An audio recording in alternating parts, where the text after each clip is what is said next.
কোরআনুল কারীমের মধ্যে আল্লাহ তাআলা ইরশাদ করেছেন, ইয়াইযুকুম লাআল্লাকুম তাযাক্কারুন। আল্লাহ তাআলা নিজে বলেন যে আমি তোমাদেরকে ওয়াজ করছি। আল্লাহ বলেন ওয়াজ আমি আল্লাহ করছি। কেন? লাআল্লাকুম তাযাক্কারুন। এই ওয়াজের উদ্দেশ্য সরাসরি আল্লাহ তাআলাই উল্লেখ করেছেন। কেন ওয়াজ, কেন মাহফিল?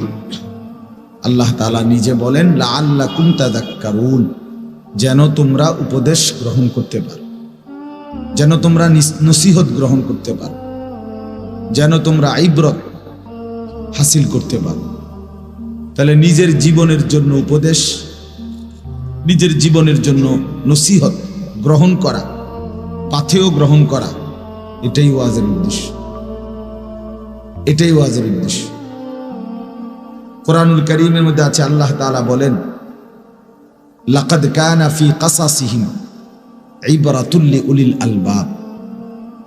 আল্লাহ তাআলা বলেন, নবী, পেছনের বহু মানুষের জীবনী, নবীদের কাহিনী, অনুগত অবাধ্য বহু সম্প্রদায়ের ইতিহাস, ঘটনা আমি আপনার কাছে কোরআনে উল্লেখ করেছি। কেন? আল্লাহ নিজে বলছে ইবরাতুল লিউলিল আলবাব, বিবেকবানদের জন্য উপদেশ হিসেবে, নসিহত হিসেবে। মুসা নবীর ঘটনাও বলেছি, ফেরাউনের ঘটনাও বলছি, ইব্রাহিম নবীর ঘটনাও বলছি, নমরুদের ঘটনাও বলেছি। তার মানে অনুগত কারা ছিল, অবাধ্য কারা ছিল, অনুগতদের পরিণতি কি হইল, অবাধ্যদের পরিণতি কি হইল। আল্লাহ বলেন এগুলো আমি বারবার দফায় দফায় কোরআনুল কারীমে উল্লেখ করেছি। সেই হাবিল কাবিল, হাবিল অনুগত, কাবিল অবাধ্য, আল্লাহ এটা বলছে। নূহ আলাইহিস সালাম আপনার অনুগত, তার কওম অবাধ্য, আল্লাহ উল্লেখ করছে। এভাবে অগণিত নবী, রাসূল, বিভিন্ন জাতি, সম্প্রদায়, ব্যক্তি, কেউ অনুগত, কেউ অবাধ্য, দুই ধরনের ঘটনাই আল্লাহ তাআলা কোরআনে উল্লেখ করেছে। উদ্দেশ্য ইবরাত, আল্লাহ নিজে বলছে উপদেশ করো, শিক্ষা গ্রহণ, নসিহত নাও। কোরআনুল কারীমের মধ্যে আল্লাহ তাআলা বলছেন ফাকসুসিল কাসাসা লাআল্লাহুম ইয়াতাফাক্কারুন। হে নবী, আপনি পৃথিবীর ইতিহাসের উল্লেখযোগ্য এই ঘটনাগুলো আমার বান্দাদের কাছে বর্ণনা করেন। কেন? লাআল্লাহুম ইয়াতাফাক্কারুন, যেন তারা ফিকির করতে পারে, যেন তারা ভাবে, যেন তারা ভাবে, নিজেদের বুদ্ধি ব্রেন খাটায়, নিজেদের বিবেক যেন খাটায়।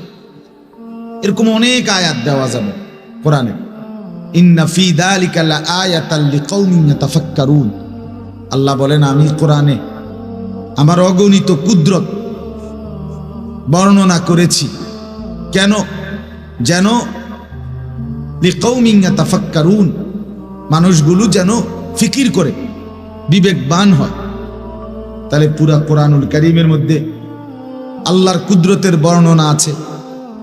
পুরা কোরআনুল কারীমের মধ্যে বহু নবীদের জীবনী আছে। পুরা কোরআনুল কারীমের মধ্যে বহু অনুগত জাতির ঘটনা আছে, বহু অবাধ্য জাতির ঘটনা আছে। কোরআনুল কারীমের মধ্যে আল্লাহর আনুগত্যশীল ব্যক্তির ঘটনা আছে, আবার আল্লাহর অবাধ্য নাফরমান ব্যক্তির ঘটনাও আছে। এভাবে কোরআনে ব্যাপক বর্ণনা আছে। এগুলো সবগুলোর উদ্দেশ্য হলো আমাদের জন্য শিক্ষা নেওয়া, নসিহত গ্রহণ করা। আমরা যেন ভাবতে শিখি, আমরা যেন বুঝতে শিখি, আমরা যেন ভাবি, ব্রেন, বিবেক, বুদ্ধি, বিবেচনা যেন কাজে লাগায়। আল্লাহ তাআলা কোরআনুল কারীমের মধ্যে এ কথা স্পষ্ট বলছেন। আল্লাহর দেওয়া আকল, আল্লাহর দেওয়া দিমাগ, আল্লাহর দেওয়া বুদ্ধি বিবেচনা যে আল্লাহর জন্য খাটায় না, আল্লাহর হুকুম মানবার জন্য ব্যবহার করে না, বরং নিজের মনে যা চায় তাই করে, তাই চলে। কোরআনুল কারীমে বহু জায়গায় এই কথাটা আল্লাহ বলছেন, এই মানুষগুলো জানো না। এই মানুষগুলো কি বলেন না, কি এগুলো? সরাসরি জানো, ডাইরেক্ট কথা, এই মানুষগুলো জানো। আরাআইতা মান ইত্তাখাযা ইলাহাহু হাওয়াহু। নবীজি বলেন, আল্লাহ বলেন, বন্ধু আপনি দেখবেন ওই মানুষকে যে তার মনের ইচ্ছা, খেয়াল খুশি, তার মনে যা চায় এটাকেই যে তার নিজের খোদা বানাইল। আমার কোনো আল্লাহ নাই, আমার কোনো রাসূল নাই, আমার কোনো কিতাব নাই, আমার কোনো কারো কাছে জিজ্ঞাসা করার কিছু নাই। আমি যা মন চায়, যখন যেখানে যেটা দেখে আমার কাছে যেটা ভাল লাগে, 10টা দেখে আমি একটা করব, 10 জনেরটা দেখে আমি একটা করব, আর কি, যেটা দেখলে দেখলাম, না দেখলে নাই। মনের ইচ্ছা, আমার খোদা, আমার মনের চাহিদাই আমার খোদা, এইটাই যে মনে করে। আল্লাহ বলেন, বন্ধু এই লোকটা আফা আনতা তাকুনু আলাইহি ওয়াকিলা। সাংঘাতিক কথা বলছে নবীকে। আল্লাহ নিজে বলেন, বন্ধু আপনি বলেন এরকম অসভ্য মার্কা লোকের দায়িত্ব আপনি নিবেন না?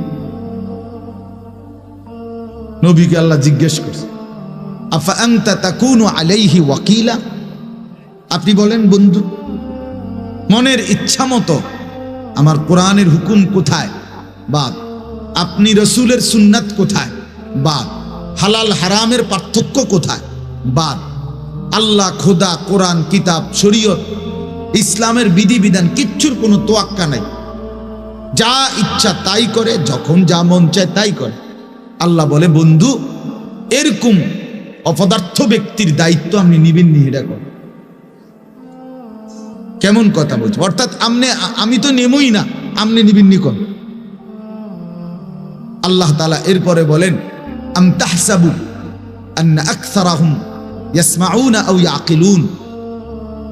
আল্লাহ বলে, বন্ধু এরকম মনের ইচ্ছা মতো যে চলে, আপনি হয়তো ভাবতে পারেন, মনে মনে ভাবতেও পারেন যে এরা মনে কিছু শোনে, কিছু বুঝে।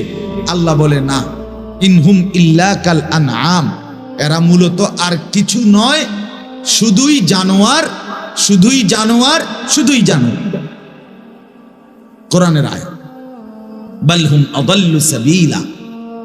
শুধু জানোয়ার না, বরং তার চাইতো নিকৃষ্ট পথভ্রষ্ট। জানোয়ারের যদ্দুর দিমাগ আছে, এই অপদার্থের এটাও নেই।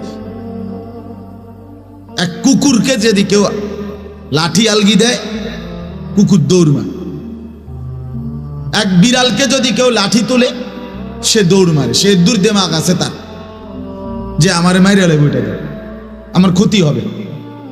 কিন্তু অপদার্থ কিছু মানুষ আছে, যার সকাল দুপুর বিকেল, যার হাসি কান্না, আয় উপার্জন, লেনদেন, কথাবার্তা, চলাফেরা টোটালি কোরআন সুন্নাহ বহির্ভূত, আল্লাহ রসুল বহির্ভূত, আখিরাত পরকাল বহির্ভূত। যেখানে যা ভাল লাগে, যখন যা মন চায় তাই করে। তারে এই লোকটা যে প্রতি মুহূর্তে জাহান্নামের আগুনে জ্বলবে, এতটুকুর থেকে যে বাঁচা উচিত আগুন থেকে নিজেকে, এদ্দুর দিমাগ নাই।